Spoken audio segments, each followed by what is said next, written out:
A reminder to all crew members. There is only one toilet on the ship. You have a message from Adjutant Sophia Akande. No one ever looks quite the same in person as they do in my reports. And my reports of you have been exceptionally thorough. You've had quite a career.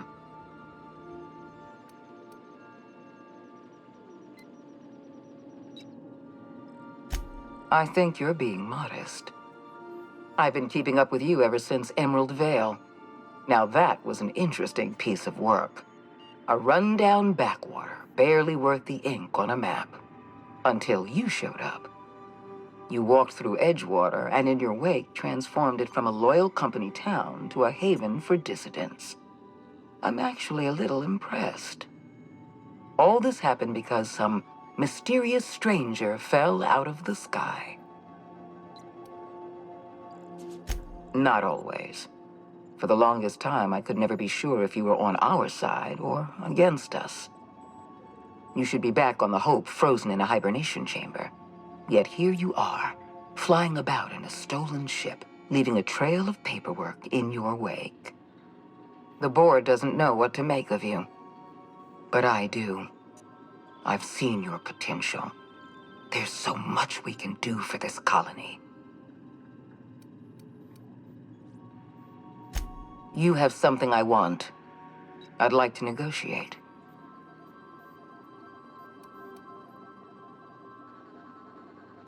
There's exactly one vessel in all of Byzantium that looks like it dropped out of an Aetherwave drama.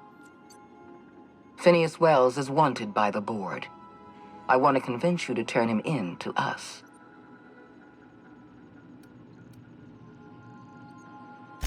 He has a litany of charges against him. Vandalism, illegal experimentation, sedition. I could go on. Wells is a dangerous madman. His plan is going to endanger everyone in Halcyon. He's an obsessive psychopath. And he's using you. You're in contact with Wells. I want you to send us a tracing signal from his communication terminal.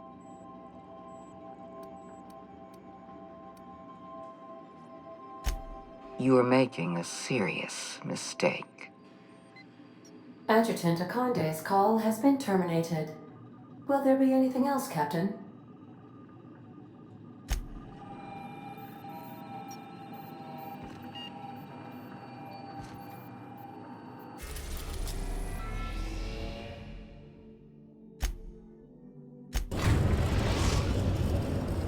We've arrived at Phineas's orbital lab.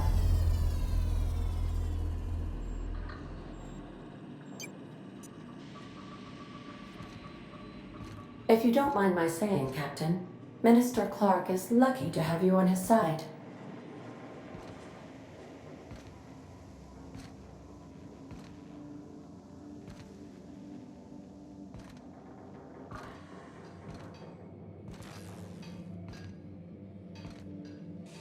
Hey, Captain. I got a thing I want to ask you. It's kind of big. I was thinking about what you said before, after we went to the Lost Hope on the Groundbreaker. I reckon you're right. I think I'm ready to stop fretting and fussing and ask Junlei to go steady, straight out. And I'm thinking of doing it here, on the ship. I was kind of hoping you'd offer. The thing is, I can't ask her over like this. I mean, look at me. I'm all covered in engine grease and I ain't showered in nigh on a week. I smell like sweat most days and, well, don't look too close at my fingernails. I was thinking, hoping, we could stop by Groundbreaker for bath supplies. Oh, that nice older lady in the rest and go, Miss Gladys? She seemed to know lots of things.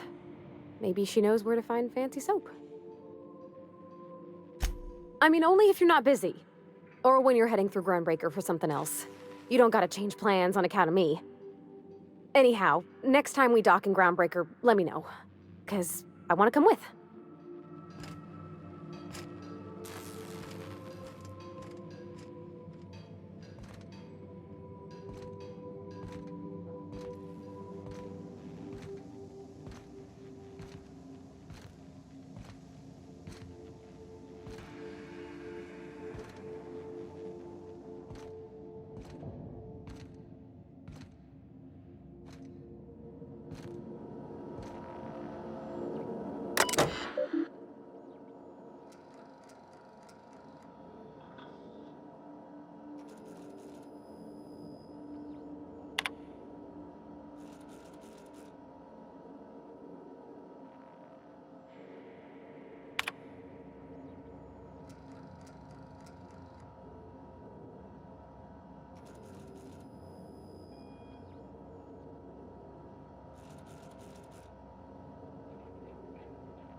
Anyone with eyes to see would not be shocked to hear that the colony is dying. But the board's solution, on the other hand, choosing to save themselves and their families and friends at the expense of the rest of the colony? Those fucking bastards. What are we going to do about this? Well, when you figure it out, you can count on me to back your play. Your instincts haven't failed us so far. Anything you'd like to discuss?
Hey, Cap. Oh, that's just Frida. She's the first rapt I ever killed. I had her preserved. It had been when I was a kid, so something on the order of 20 years. My parents were very proud. Oh, sure. Once in a while I've got to bury her and come back later. She's a big girl, tough to lug around. But she's been with me a while, so...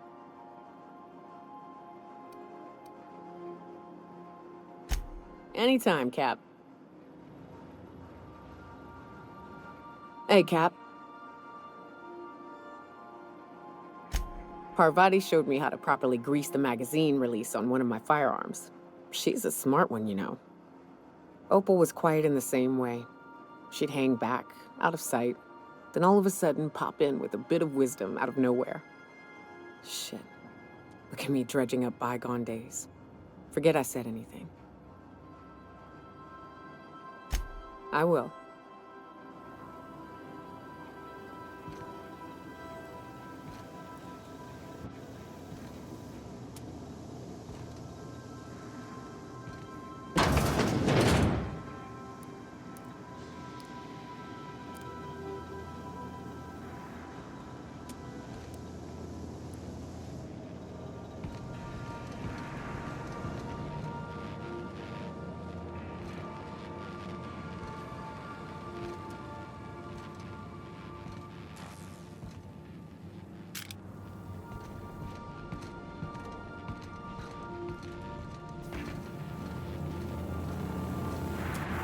Touching that is a good way to lose a hand.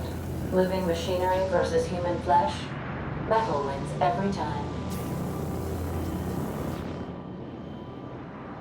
Sometimes I can hear Vickers saying prayers to himself. Sometimes I hear him cussing about tossball scores.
Myself busy in your absence, optimized my formula.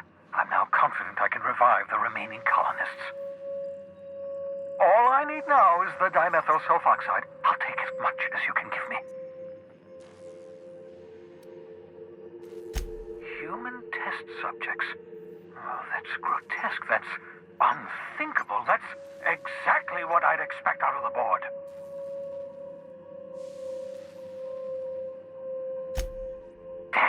That's not enough. Not nearly enough for the whole ship. I could revive a handful of settlers. Maybe, possibly, damn.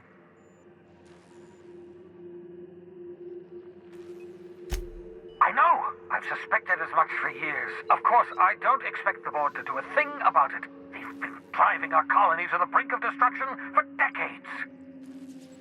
The board's mismanagement put our colony on the road to collapse. If we don't put a stop to them, thousands of colonists are going to die. Hold on. Let me see if I understand this correctly. You're saying that Halcyon's on the brink of total collapse? And the chairman's plan to save all of us is to save himself? I always knew Halcyon was heading toward a systems collapse, but I never imagined we were already there. The board made this crisis, and now they want to solve it by freezing the rest of us? That's not a plan. That's a goddamn escape clause. Do you realize what this means for the Hope? For your fellow colonists? The board's going to kill them all. Toss them out into space, just to make room in their hibernation chambers. Short of lining up every member of the board and shooting them in the back of the head. Do you know what's waiting for us on the Hope? Scientists, engineers, artists, the brightest minds Earth ever sent us, uncorrupted by the board. The board's going to dispose of them all and transform the Hope into a prison for the rest of us. They're likely on their way to the Hope as we speak. We need to get to those colonists before the board. I have enough chemicals to start reviving a few of them, but no easy way to get them off the Hope.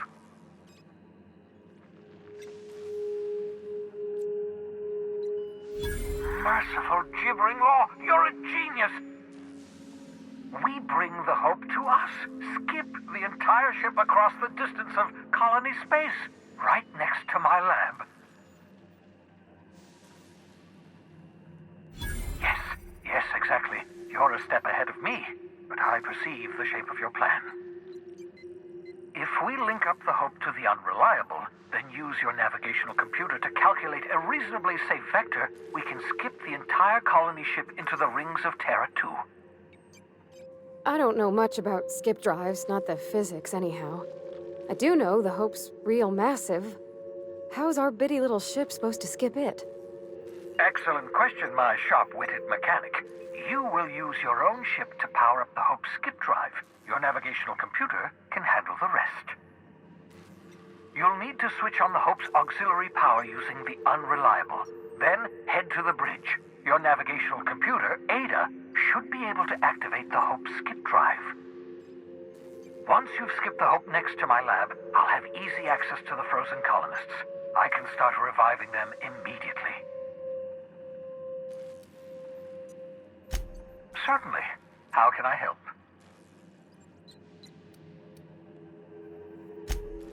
Unlikely. The Hope is as massive as the Groundbreaker, but compared to the rings of Terra 2, positively minuscule. The board might notice, possibly, depending on the position of their heads relative to the depth of their collective posteriors.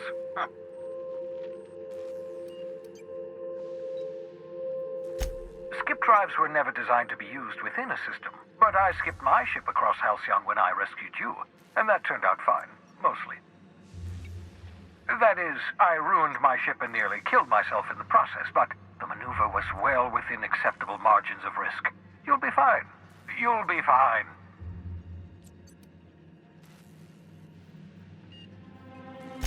It wouldn't surprise me. When I pulled you out of the Hope, the board nearly intercepted me. I expect they stepped up security since my little act of larceny. I know you're wondering why I'm doing all this. Why I believe the people on the Hope are the answer to the colony's problems. The Hope is carrying some of humanity's most brilliant thinkers, scientists, engineers, experts in their field. If we work together, we can still find a way to save Halcyon. The board would have us believe Halcyon is beyond saving. I choose to believe otherwise. If there's even the slightest chance we can save Halcyon from oblivion, then we have to take it. Certainly. How can I help?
We are now in orbit above Stellar Bay, Captain. No blockade is a match for my piloting skills.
I hear those rich people in Byzantium pay a handsome bit for Rap Musk.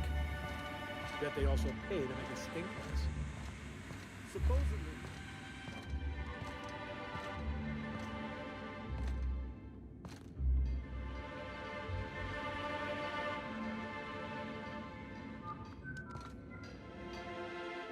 Look, you can tell Catherine the new shipment will be ready when it's ready, all right? She's welcome to come up here and pack boxes herself if she's in such a hurry. Well, if you're that friendly about it, then you definitely aren't one of Catherine's sublight toughs. My mistake. Hope you can forgive my temper. This job has been running me ragged lately. First, my autoloader foreman stages a walkout, and now my chief pescatological health manager is missing. Braxton. He's in charge of getting the fish fat, but also making sure they don't get too many tumors.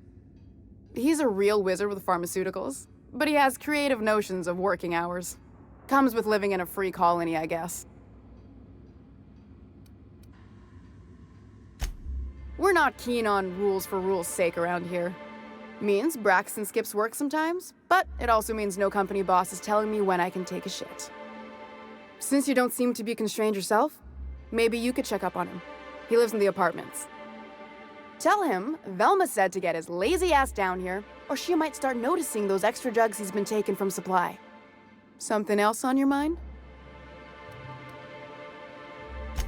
Stealing's such a nasty word. Let's call it skimming. And yeah, let's just say I've noticed the sterile biotics we use for the fish would get used a little faster on Braxton's shifts. We're not like those corporate towns where you get fined for sleeping on the wrong side of the bed. Besides, the Spacer's Choice stuff we use is cheap enough. And Braxton knows how to get this Altoona, fat and mostly tumor-free. Caleb Herrick runs the autoloader operators. He thinks I don't pay them enough for flipping switches and turning dials. So the job's easy, but you're not doing it? Something smells here. I mean, everything smells in here, but something's fishy.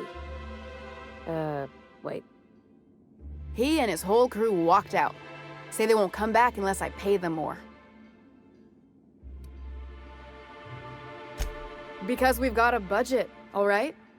And in case you haven't noticed, MSI doesn't exactly have a lot of spare bits on hand. Not on Monarch. Sanjar threw out the old work mandates and penalties. Sure, until your workers start making ridiculous demands. You mind slapping him around a little while you're at it? I'm joking. Mostly. Unless you can do it without hurting his job performance. If you can find a way to get him back to work, I'll make it worth your while. Check the yacht club. He's usually there. Unless you're here to tell me he's agreed to do his job again, I've got nothing to say. Hard workers? They turn dials and flip switches. The machines do all the actual work. I'll wager she don't pay those folks that maintain the mechanicals decent neither. Caleb and his crew have it better than anyone else around here, I'll tell you that much. I don't have the bits for it, plain and simple. Besides, if I make an exception for him, I gotta do the same for everyone. If Caleb wants to keep this job, he'd better get back to it. I'm about ready to hire sublight contractors at this rate. For running me ragged while he takes an extended leave at the bar? Not on your life. Maybe so, but I bet you Caleb runs out of bits first. Then he'll have to come back. He says he's got a stash to tide his crew over. Could be he's all talk, but if the money's real, I bet you he keeps it at home. Near the diner. You'd steal from your own people? That's low, ma'am. That's business. Someone's gotta keep the lights on. Fine by me. That he's got his load on and I'm stuck covering his shift? That's... wow. I sure feel like an ass now.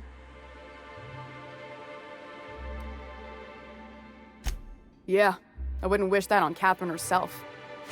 Still, it's good to know what happened to him. And that I ought to start looking for a replacement.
Great work.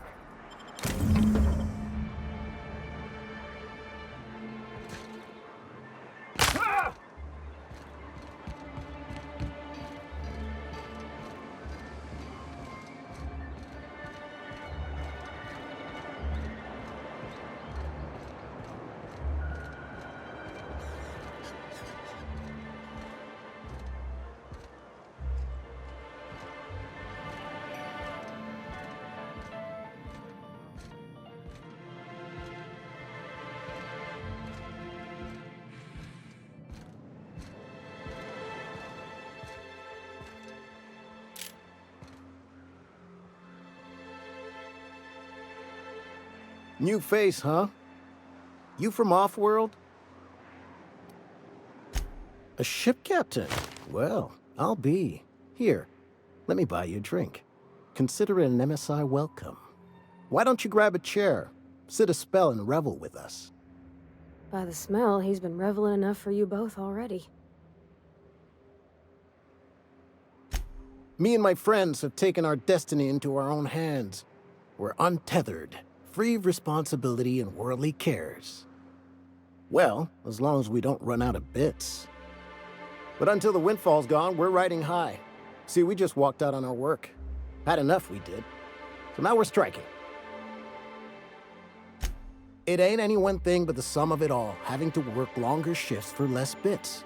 And the wages we do earn don't cover as much as they used to.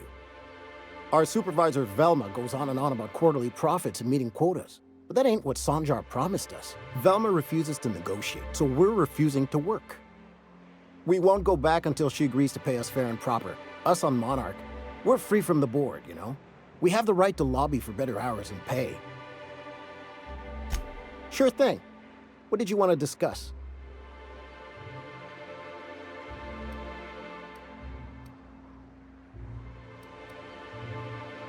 I never meant to call for anyone's head on a pike. Velma's not my favorite person, but she ain't been cruel to us. Devil it all. Now you got me feeling sorry for her. Fine. I guess we'll go back to work to save Velma's job. We'll find a better time to negotiate our wages. Tell Velma not to worry. We'll look out for her.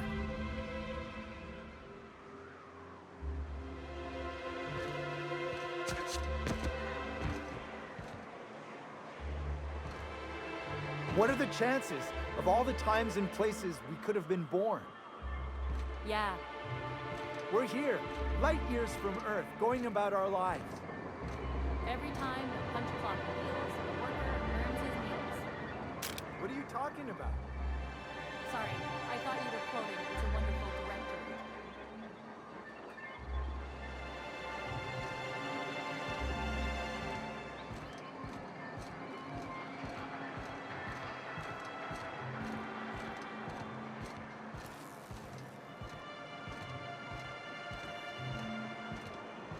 Poor Braxton.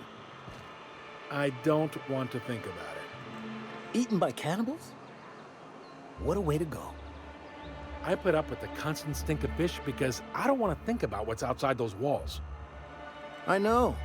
Just imagine if they fell. It'd be Amber Heights all over again. That's it. You owe me your month's ration of Debillerol.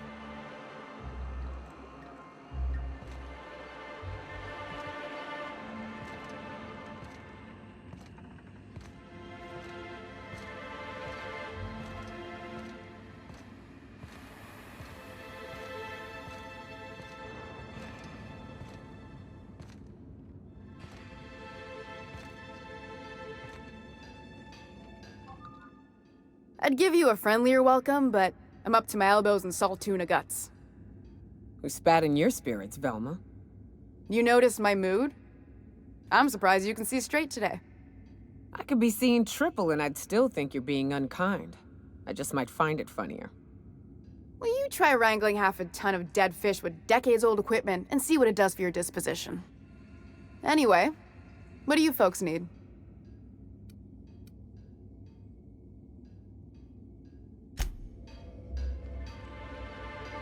I'd give you a friendlier welcome, but I'm up to my elbows in salt tuna guts. Gosh, this old girl's in a rough way. Even old Bess in Edgewater was in better shape than this. Hey, you want to try running a cannery with obsolete machinery? You be my guest. Sorry, ma'am. I wasn't trying to be rude. It's just, your flanging apparatus isn't making a strong flange, so your sealer isn't sealing right, and... Oh, I see what you're saying. Huh. I'll have to try that. Anyway, what do you folks need? You knocked any sense into him yet? Well, that's awful nice of him. Sure wouldn't have expected that. Thanks for your help. You've gotten me out of a tight spot here. Take this for your efforts. Honest work deserves honest pay. Something else on your mind?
Have you talked to Sebastian yet? What did he say? You know, sending you is the first bright idea I've seen from that man, because I told him to stop bothering me about it a week ago. I still don't know anything about it, but if you want to help him, Velma's the one to ask. She's in the warehouse. But I'll warn you, Grimm wore her patience thin a long time ago. Oh, have you talked to him?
I'd give you a friendlier welcome, but I'm up to my elbows in salt tuna guts.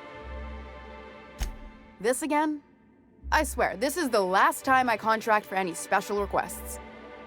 You can tell Grimm his poster came in. You can also tell him I got a better offer for it. So now it's going to Nell. That about cover it?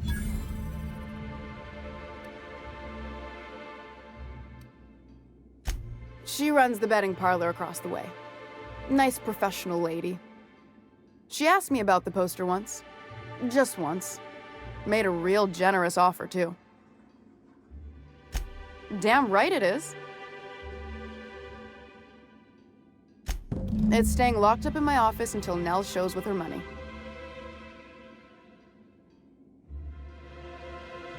No. I paid Sublight for it. So, it's mine. And when Nell pays me for it, it'll be hers. Grimm may have asked for the poster, but it's not his until I take his money. Sure can. If you want to pay me more than Nell's offering. Fair enough. The damn thing's been a headache anyway. Take the poster then. And if I never hear another word about it, it'll be too soon. Something else on your mind?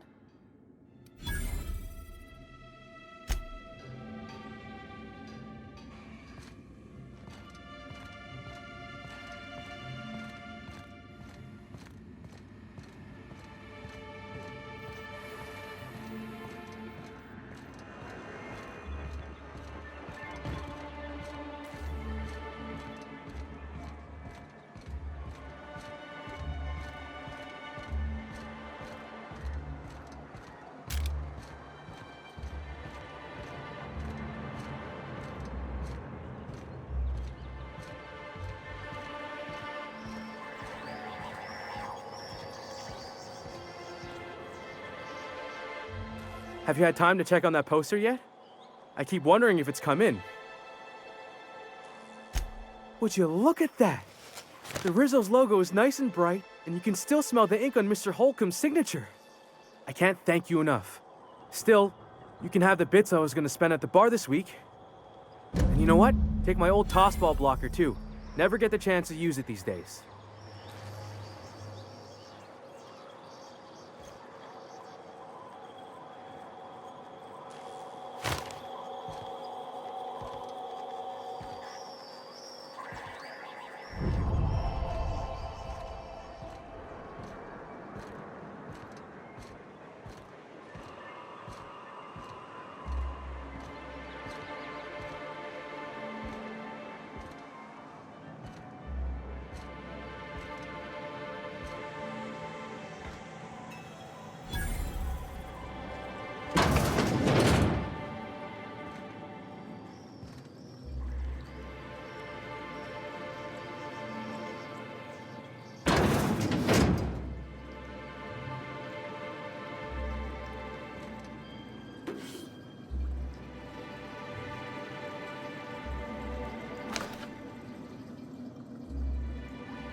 What do you think you're doing? Do what you want, I guess.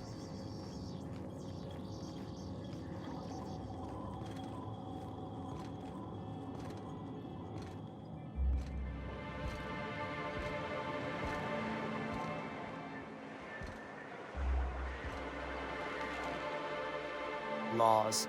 Can a man enjoy the smooth menthol flavor of a Stogie Slim in peace?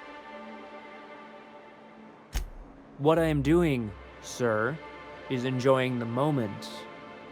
It's so rare that I can seize one apart from the jabbering masses of this wretched place.